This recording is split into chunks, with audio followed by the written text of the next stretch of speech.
Now, what is adsorption? As you know, adsorption is a surface phenomena in which there is accumulation of one substance on the surface of another. This phenomena was first discovered by H. Kayser. One substance gets attached on the surface of another substance. Now, this is an experiment. In this experiment, take a bottle containing ink solution and add small amount of coconut charcoal. So see here, it will appear like this. After some time, that color in the bottle becomes faint and fainter, and after some time it gets disappear. That is due to fact that ink pigments are taken away or get adsorbed by coconut charcoal.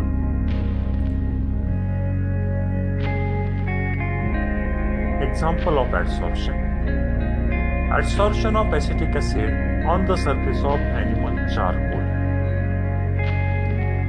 Now let us discuss what is adsorbent and adsorbate. The substance on the surface of which adsorption takes place is called adsorbent. So here this substance, it is known as adsorbent. Whereas the substance which gets adsorbed on the surface of another substance, it's called adsorbate. For example, here these molecules which get attached on the surface of another molecule are known as adsorbate.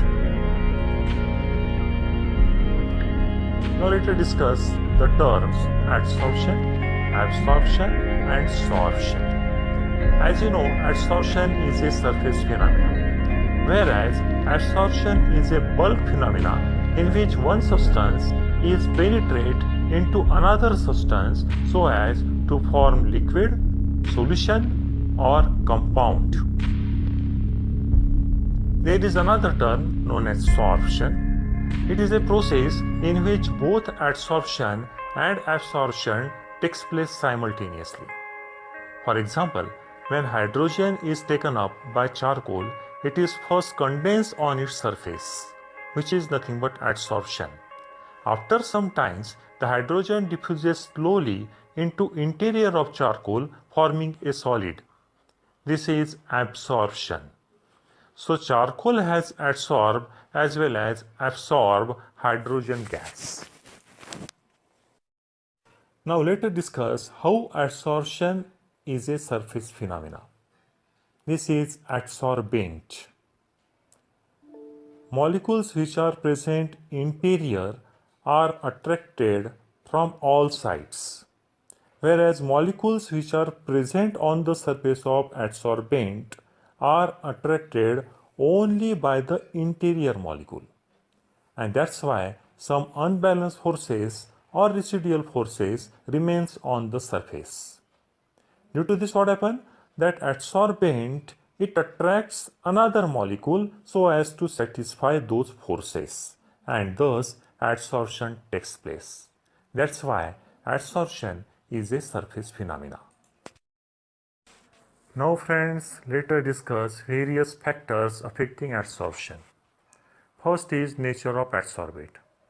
Gases like SO2, NH3, HCl and CO2, which liquidify more easily, are adsorbed more readily than the gases like H2, N2, O2, etc., which do not liquidify easily. This is because the easily liquefied gases have greater van der Waals force of attraction. Second factor affecting is surface area of adsorbent.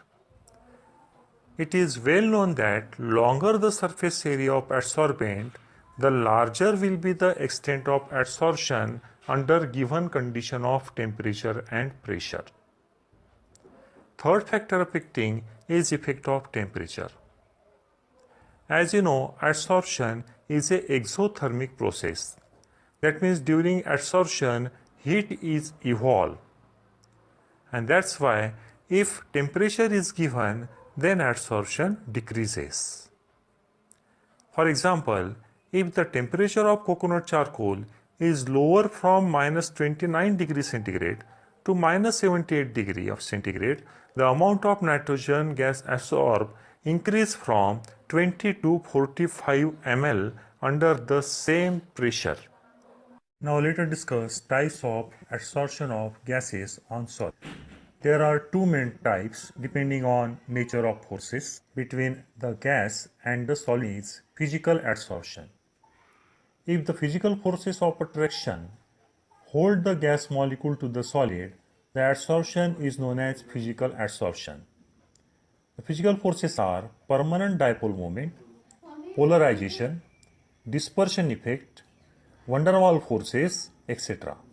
In case of physical adsorption, the force of attractions are very weak.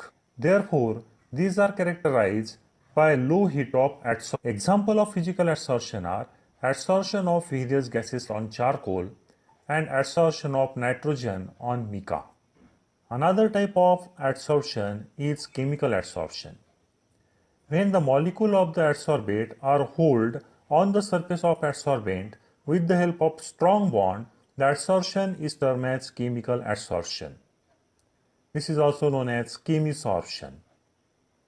Here heat of adsorption, that is heat evol, is 400 kJ per mole. Example of chemical adsorption are adsorption of oxygen on tungsten, then adsorption of hydrogen on nickel, etc. An adsorption isotherm is a relationship between amount of substance absorbed by the adsorbate and the equilibrium pressure or concentration at constant temperature. Now let us discuss various adsorption isotherm. First adsorption isotherm is Freundlich adsorption isotherm. This adsorption isotherm was proposed by Freundlich in 1909,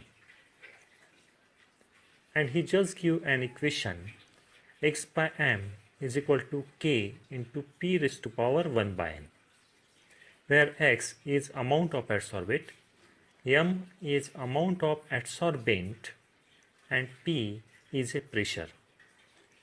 K and n, these are the two constants which depends on nature of adsorbate and adsorbent. Now if instead of gas solution is used, then this equation becomes x by m is equal to k into c raised to power 1 by n, where c is nothing but concentration of solute in gram mole per liter.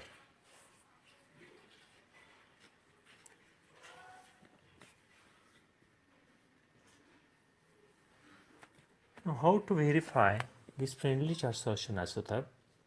By taking logarithm to the equation x by m is equal to k into p raised to power 1 by n, we get log x by m is equal to log k plus 1 by n into log p. Here we have to use properties of log. Now this equation is similar to a straight line equation y is equal to mx plus c.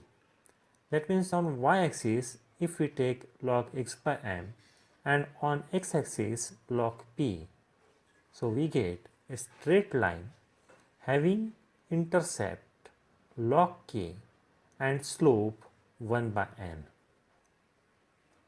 But it is observed that at higher pressure log x by m remains constant.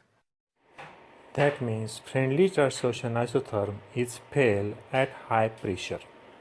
These are the limitations of Freundlich adsorption isotherm.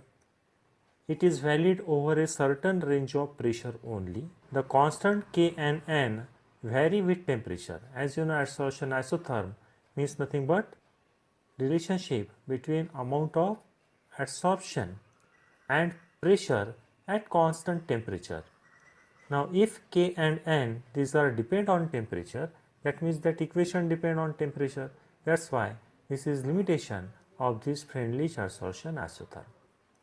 And last one is that Freundlich adsorption equation is purely empirical formula without theoretical foundation. That means there is no any theory or postulate. It is just an equation.